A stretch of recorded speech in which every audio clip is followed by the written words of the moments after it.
Une exposition imaginée dans l'esprit de l'exposition universelle de 1900.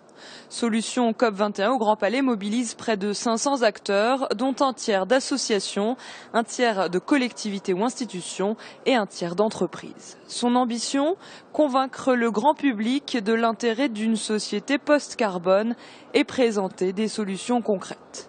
En termes de transport par exemple, de recyclage et de tri des déchets, ou encore avec ce petit robot qui détecte la pollution dans l'air et le purifie.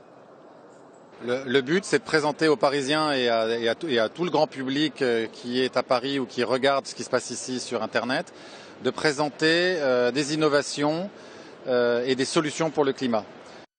Et nous voici au stand du Maroc, très visible à l'entrée du Grand Palais sur 200 mètres carrés.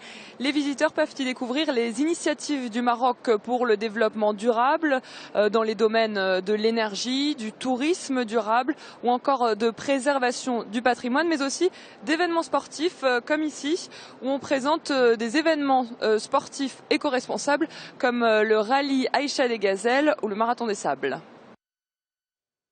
Le Grand Palais est un petit peu la continuation de ce qui se passe au Bourget, mais c'est l'exposition qui s'adresse au grand public. C'est l'occasion d'exposer pour tout le monde les différentes solutions que tout le monde peut offrir. Et c'est une formidable opportunité pour nous, au Maroc, de mettre en avant une nouvelle image du Maroc, de notre pays. Le Maroc est un petit peu à la pointe aujourd'hui dans tout ce qui est durabilité, pas uniquement dans le côté écologique, mais vraiment en durabilité, incluant l'humain lui-même. Et donc pour nous, c'était l'occasion de montrer tout l'effort qui est fait en termes sur l'énergie, sur les implications des différentes villes, de l'implication de la société civile, la préservation de notre patrimoine matériel et immatériel, les programmes sportifs qui se font de manière durable, et puis le tourisme durable, bien sûr, qui fait partie de toutes ces activités, de toutes ces solutions qui sont là ici.